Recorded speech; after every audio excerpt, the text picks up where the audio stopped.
জয় গুরু। বন্ধুরা, আপনারা এই যে ভিডিওগুলো দেখেন, এই প্রত্যেকটা ভিডিওর পিছনে কিন্তু কিছু ঘটনা থাকে, কিছু কারণ থাকে। অর্থাৎ আমি হুট করেই কিন্তু যে কোনো একটি বিষয় নিয়ে ভিডিও করার জন্য আসি না। যে বিষয়টি নিয়ে আমি ভিডিও করি তার আগে বেশ কিছু ঘটনা ঘটে।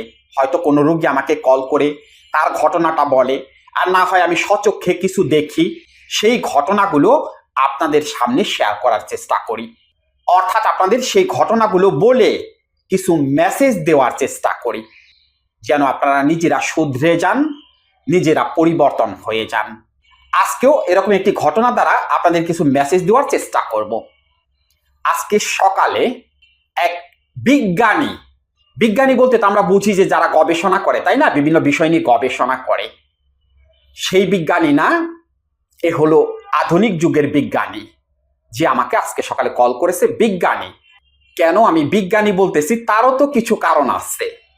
অর্থাৎ যে ভদ্রলোক আমার কাছে কল করেছেন তিনি হলো একজন আইবিএস এর রোগী, তিনি দ্রুত বীর্যপাতের রোগী। সেই রোগীকে আমি বিজ্ঞানী বলতেছি। অর্থাৎ আমি এদের সবাইকেই বিজ্ঞানী বলি।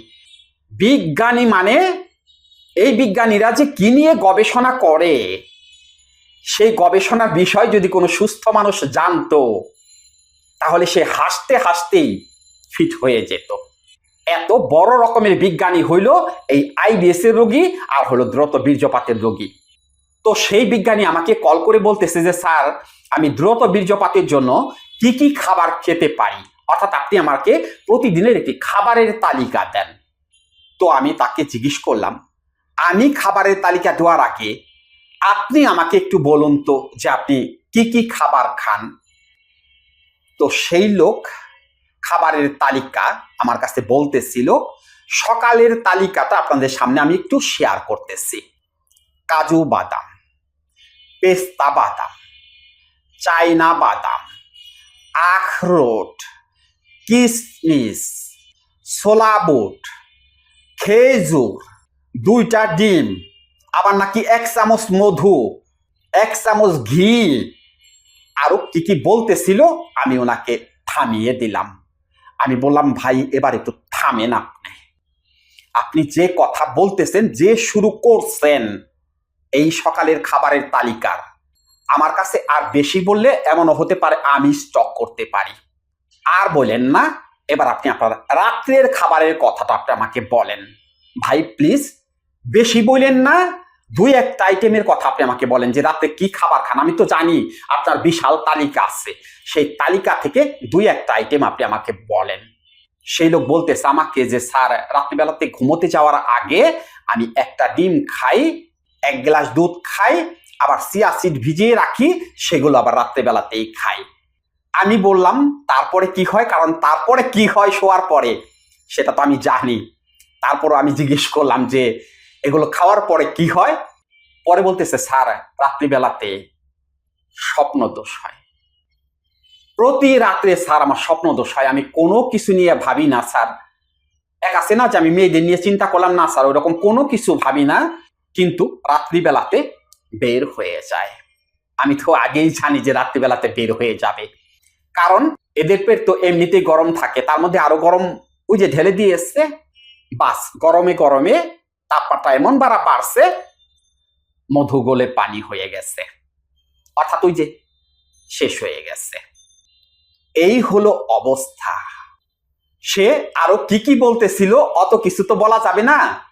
আমি তার চিকিৎসা পদ্ধতি সম্পর্কে একটু বলি। মানে সে নিজে নিজে কি কি চিকিৎসা করে, কি কি গবেষণা করে। একটু আগে বললাম না যে বড় রকমের বিজ্ঞানী, সে কি কি গবেষণা করে। সে নাকি প্রতিদিন একটা বোতলে প্রস্রাব ধরে রাখে, মানে ওই যে প্রস্রাবের নিচে কিছু পড়ে কিনা ওটা ধরে রাখে। আমি হাসতে হাসতে ফিট তার কথা শুনে, মানে কত বড় রকমের বিজ্ঞানী। সে আবার গবেষণা করে প্রস্রাবের সাথে কি যায়, ওটার সাথে আবার বীর্যের কি পার্থক্য আছে, ওটা নিয়ে সে গবেষণা করে। কত বড় রকমের বিজ্ঞানী। আমি তাকে জিজ্ঞেস করলাম যে আপনি যে এই যে খাবারের তালিকার কথা আমাকে বললেন, আবার এই যে প্রস্তাব নিয়ে এরকম পরীক্ষা টরীক্ষা করেন, এগুলো পান কোথায় আপনি? পরে বলতেছে স্যার, আমি এই যে দিন ভরে যে ভিডিও টিডিও দেখি, এই যে বিভিন্ন ডাক্তার বিভিন্ন কথা বলে, বিভিন্ন খাবারের কথা বলে, আমি সেগুলো আবার আস্তে আস্তে নোট করে রাখি। আমি বললাম তা তো রাখবেনই আপনি। আপনার তো আর কোনো কাজ টাজ নাই, আপনি তো ওগুলো নোট করে রাখবেনই, আবার রাখবেন, আবার পরে গবেষণা করবেন। আপনার কাজই তো এগুলো। এখন আপনি আমাকে বলেন, চিকিৎসাপাতি করাইতেছেন না? পরে বলতেছে, স্যার চিকিৎসা করাইতে করাইতে আমি এখন ফতুর হওয়ার অবস্থা। আমি বললাম, ফতুর তো আগেই হওয়ার কথা ছিল আপনার। আপনি যে সকালবেলা খাবারের তালিকা দিচ্ছেন, এই খাবারের তালিকা দেখেই তো আমি বুঝে ফেলেছি যে আপনি তো অনেক আগেই ফতুর হয়ে গেছেন। এখন আপনি আমাকে বলেন, কি চিকিৎসা করাইছেন? পরে বলতেছে, স্যার কিছুদিন আগে এক ডাক্তারের কাছে গেছিলাম, সেই ডাক্তারকে আমি টাকা দিছি, ভিজিট দিচ্ছি, সেই ডাক্তার একটু আমার কথা শুনে পরবর্তীতে আমাকে ধমক দিয়ে আমাকে চেম্বার থেকে বের করে দিচ্ছে। আমি আর হাসি থামিয়ে রাখতে পারি না। কেন ডাক্তার বের করছে সেটা তো আমি বুঝতে পারছি। এই লোক এমন জ্ঞানের কথা বলে আর এমন জ্ঞান উল্টা তাকে দেয়, অর্থাৎ ডাক্তারকে দেয় বা যার কাছে চিকিৎসা করবে তাকে দেয়। কোনো সুস্থ স্বাভাবিক ডাক্তার তার কথা সহ্য করতে পারবে না। সম্ভবত সেই ডাক্তার তাকে বের করে দিচ্ছে, আমার কেন জানি মনে হয় আর কি। যেহেতু আমিও তাকে ধমক দিচ্ছি, অর্থাৎ তার কথা থামিয়ে দিয়েছি, কেননা সে কথা বললে তার থামে না। সে আমার কাছে এমন কিছু বলছে, এই যে আইবিএস নিয়ে, দ্রুত বীর্যপাত নিয়ে, প্রস্রাবের সাথে ধাতু যায়, এগুলো নিয়ে, অর্থাৎ সে কি কি গবেষণা করছে, কোথায় থেকে হয়, কোন রক থেকে কোনটা আসে, কি পরিমাণ হয়, এই সব কিছু সে আমাকে বলতেছিল। সেই জন্য আমি বুঝে ফেলছি কেন ওই ডাক্তার তাকে বের করে দিচ্ছে, ধমক দিয়ে বের করে দিচ্ছে। তখন আমি বুঝতে পারছি তার জ্ঞানের কথা শুনে ডাক্তার তাকে সহ্য করতে পারতেছিল না, সম্ভবত সেই জন্যই তাকে বের করে দিচ্ছে। এখন কথা হলো, এই রোগী বা এই যে যারা আপনারা ভিডিওটা দেখতেছেন, তাদের খাবারের তালিকায়, অর্থাৎ অনেকেরই খাবারের তালিকায় তো এই যে এগুলো আসছে। কত খাবার খান ভাই আপনারা, কত খাবার, খাবারের শেষ তাই ভাই। সারাদিন আপনাদের চিন্তাই থাকে কোনটা খেলে ভালো হবে, কোনটা খাওয়া যায়, কোন ডাক্তার কি বলছে, কোন ভিডিওতে কি দেখছেন সেটা খাবেন, অমুক খাবেন, তমুক খাবেন। হাই রে ভাই আপনাদের খাওয়া। অথচ আমি রাত 1টার সময় কাউন্সেলিং শেষ করে আবার 5:30টার সময় পার্কে গেছি, সেখান থেকে আবার আমি জিমে গেছি, জিম টিম করে এই যে আমি ক্যামেরার সামনে আসলাম। আমি কালকে, অর্থাৎ গতকালকে রাত 8টার সময় সেদ্ধ আটার রুটি খেয়েছি সবজি দিয়ে, অর্থাৎ 5 রকমের সবজি দিয়ে সেদ্ধ আটার রুটি খেয়েছি। আর আজকে সকালবেলাও এই যে ব্যায়াম ট্যাম করে এসে সেদ্ধ আটার রুটি খাইলাম সবজি দিয়ে। আমার সবজির তালিকাটা কি? কাঁচা কলা, পেঁপে, লাউ শাক, গাজর, মিষ্টি কুমড়, মিষ্টি আলু, আরো অনেক কিছু আছে, এত কিছু তো বলা যাবে না। সিম টিম যা কিছু আছে আর কি, নিরামিষ সবজি বলতে যা বোঝাই আর কি, সেটা হলো আমার সকালের খাবার। আবার দুপুরের খাবারের তালিকায়ও এইরকম বেশ কিছু সবজি থাকবে, সবজি থাকবেই। আমার খাবার হলো এগুলো। যারা 2টা ডিম খান সকালবেলা, তাদের সে কি আমার শক্তি কম আছে? আমি সকালবেলা যে এক্সারসাইজ করি সেগুলো দেখলে এমনিতে চিত হয়ে পড়ে যাবেন। তবে আমি কিন্তু ওই আয়রন সেটে যাই না, কারণ আমার ওই রকম ফিগারের দরকার নেই কিন্তু, অর্থাৎ নর্মাল ফিজিক্যাল এক্সারসাইজ যেটাকে বলে, আমি সেগুলো করি। আর বিশেষ কিছু করি যেগুলো মাথা ঠান্ডা রাখার জন্য। এখন আপনাদের আমি খাবারের তালিকা কি দিব আপনারা বলেন? ওই যে ভদ্রলোক আমার কাছে জিজ্ঞেস করছে খাবারের তালিকা দেওয়ার কথা দ্রুত বীর্যপাতের, আমি কি দেব আপনারা বলেন? আপনারা বুঝতে পারলেন না? আমি যে আমার খাবারের তালিকার কথা বললাম, নিজের খাবারের কথা বললাম, আপনারা বুঝতে পারলেন না? আমি এমন খাবার খাই যে খাবার খেলে আমার পেট ঠান্ডা থাকবে, লিভার ঠান্ডা থাকবে। পেট ঠান্ডা থাকলে, লিভার ঠান্ডা থাকলে এইটা ঠান্ডা থাকবে, আর এইটা ঠান্ডা থাকলে সবকিছু ঠান্ডা থাকবে। আমার খাবারের তালিকা হলো এগুলো। রাত্রেবেলাতে আমি এমন কোনো খাবার খাই না বা খাবো না যেগুলো খেলে মাথা গরম হয়ে যায়। সেই খাবার ভুলেও আমি রাত্রেবেলাতে খাবো না। আমার খাবার খেয়ে তো আর আপনারা বাঁচতে পারবেন না। আপনারা আপনাদের মতো খাবার খাইতে থাকেন, দেখি দ্রুত বীর্যপাত বন্ধ করতে পারেন কিনা, আইবিএস সমস্যা সমাধান দেখি করতে পারেন কিনা, ওই স্বপ্ন দোষ বন্ধ করতে পারেন কিনা, ওই প্রস্রাবের সাথে ধাতু যায় ওটা বন্ধ করতে পারেন কিনা। আপনারা খাইতে থাকেন। এখন একটু মূল বিষয়টা নিয়ে আলোচনা করি।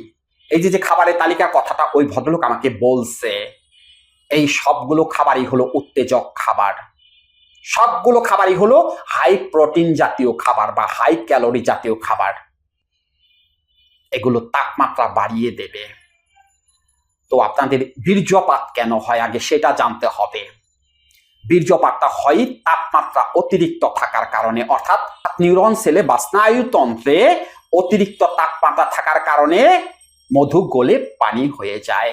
তাই এমন খাবার খেতে হবে যেগুলো খেলে পেট ঠান্ডা থাকে, লিভার ঠান্ডা থাকে, এমন খাবার খেতে হবে। তাই বলে কি এগুলো খাওয়া যাবে না? হ্যাঁ, এগুলো খাওয়া যাবে। কখন খাওয়া যাবে? যখন আপনি নিজেকে কন্ট্রোল করতে পারবেন, যখন আপনি আপনার মনকে কন্ট্রোল করতে পারবেন, যখন আপনার দ্রুত বীর্যপাত হবে না, তখন আরো পাওয়ার সৃষ্টি করার জন্য আপনি এই খাবারগুলো খাবেন বা এই খাবারগুলো আপনি খেতে পারবেন। কিন্তু আপনার তো এখন ধরে রাখারই ক্ষমতা নাই, 1 মিনিটের মধ্যে বের হয়ে যায়। সেই জন্য আপনি এখন এই খাবার খেতে পারবেন না। এগুলো খেলে ওই অবস্থা হবে, অর্থাৎ আগুনে ঘি ঢালার মতো অবস্থা হবে। এমনিতেই তো গরম হয়ে আসেন, এমনিতেই তো মাথার মধ্যে একের পর এক খারাপ চিন্তা আসতে থাকে। তারপর যদি আরো চিন্তা বাড়িয়ে দেন, আরো উত্তেজনা বাড়িয়ে দেন, তাহলে তো হিতে বিপরীত হয়ে যাবে। আগে হলো ঠান্ডা করতে হবে। দুধ জাল দেওয়ার সময় বুঝেন না? দুধ যখন উতরায়ে পড়ে যায়, পাত্র থেকে যখন উতরায়ে পড়ে যায়, তখন সেটাকে কি করতে হয়? চুলার জাল কি আরো বাড়িয়ে দিতে হয়? বাড়িয়ে দিলে দুধ থাকবে পাত্রে? না, চুলার জাল আস্তে করে কমিয়ে দিতে হয়। তাহলে ওই দুধ পড়া বন্ধ হয়ে যাবে। বোঝেন না কিছু? ইঙ্গিতে আপনাদের কি বোঝানোর চেষ্টা করি, বোঝার চেষ্টা করবেন। আপনাদের হলো মাথা গরম, এক কথায় আপনার হলো মানসিক রোগী। সেই মাথা ঠান্ডা রাখার ব্যবস্থা করতে হবে, মনকে কন্ট্রোল করার ব্যবস্থা করতে হবে। এগুলো এখন এত কিছু বলা যাবে না। যারা আমার কাছে কাউন্সিলিং করে তারা জানে আমি প্রথমে কি পরিমাণ মাথা ঠান্ডা রাখার কাজের কথা বলে দেই বা কি পরিমাণ খাবারের কথা বলে দেই, তারা জানে। অতএব এমন কিছু করবেন না যেগুলো খেলে সমস্যাটা তৈরি হয়ে যায়। এমনিতেই তো আপনারা আইবিএস এর রোগী, অর্থাৎ সূচিবায়ু রোগী বা সন্দেহবাতিক রোগে আক্রান্ত। এমনিতেই তো আপনারা মানসিকভাবে অসুস্থ। আগে কন্ট্রোল করার চেষ্টা করেন। আর বিজ্ঞানী বেশি হইন না, অর্থাৎ গবেষণা বেশি করেন না। কাজ নিয়ে চিন্তা করেন। এই যে সারাদিন দেহ নিয়ে চিন্তা, এই দেহ নিয়ে চিন্তা বাদ দিয়ে দেন, কাজের চিন্তা করেন। তাহলেই ভালো থাকবেন, সুস্থ থাকবেন।